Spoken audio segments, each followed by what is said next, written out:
Stable angina patients, there are studies published, most of them are from Qatar, and I'm glad to inform you, I'm glad to share this with you. Stable angina patients, majority of them, 90% according to that particular study, thousands of participants were in there, they can observe fasting without any problems. Only 8 to 10% they end up just breaking their fast or losing few days of Ramadan, which I'm sure they can kind of fulfill a later date. Now let's come to the heart failure. If you have a kind of severe heart failure problems where the heart of the pump is not working really well, then usually, fasting is being told to abstain from fasting and you don't have to fast. Why? Because it's important to monitor your fluid levels, monitor to fluid balance, and you're taking high dose of diuretics. So if you're not sure about this, again, talk to your GP, talk to your cardiologist early.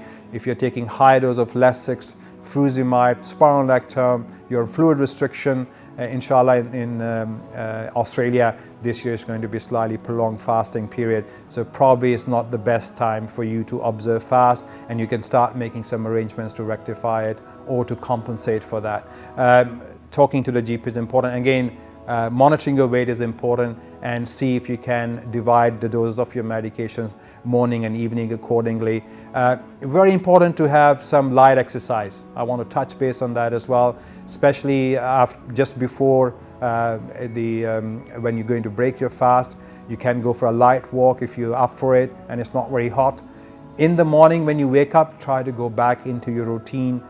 Work is important, so fasting doesn't mean that you have to stop working, you can't perform exercise. You just have to modify your routine accordingly and make sure that obviously you, for Taraweeh, you have to stand for longer periods of time. So if you're going to have a heavy iftar with a lot of fluids, it's very difficult for you to stand up because we all of us are going to feel dizzy, etc. So make sure that you prepare yourself accordingly, and light exercise is part of it.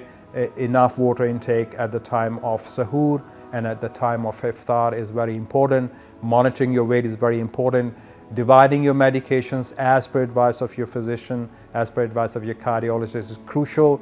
If you're taking a very high dose of diuretics like 2 or 3 tablets of furosemide a day, probably fasting is not appropriate for you, and have a chat with your GP and cardiologist to see if they can modify the dose and you can go along and observe fasting and get the best out of Ramadan.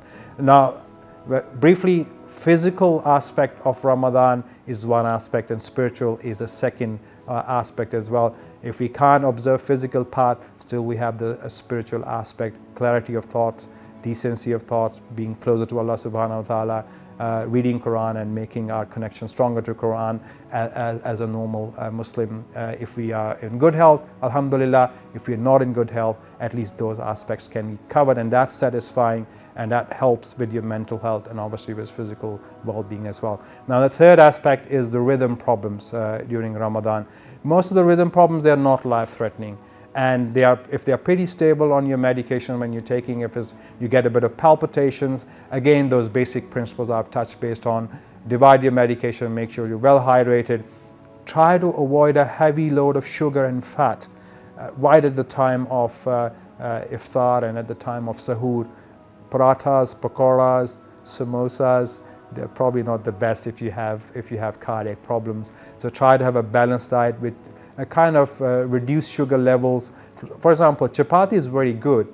It's going to release the energy slowly into your bloodstream and not going to fluctuate the sugar levels significantly, and give you that very essential energy you need to observe the fast, and inshallah Allah will make it easy for us. So stick to the routine. Try not to be overboard with heavy meals or high fat and high sugar, because that will obviously going to interfere with your cholesterol. Take your medications regularly, make sure you're properly hydrating yourself, and the best marker is your weight. Monitor your blood pressure, have a chat with your GP early, have a chat with your cardiologist early, because that's what I want to do. And if you have a problem with your blood pressure, they will adjust the medication. If they know that you're on diuretics where you're going to lose some water during the hot day in Ramadan or long days, obviously going to adjust the dose, and be in touch with them, and inshallah make this Ramadan fruitful. And please remember us and our channel in your thoughts, in your prayers. That's very important. Ramadan is full of barakah. Physical aspect is one of a part of it, but the spiritual aspect is also important. So make sure that you observe the spiritual part. May Allah bless you all and have a blessed morning and evening. Assalamu alaikum wa rahmatullahi wa barakatuh.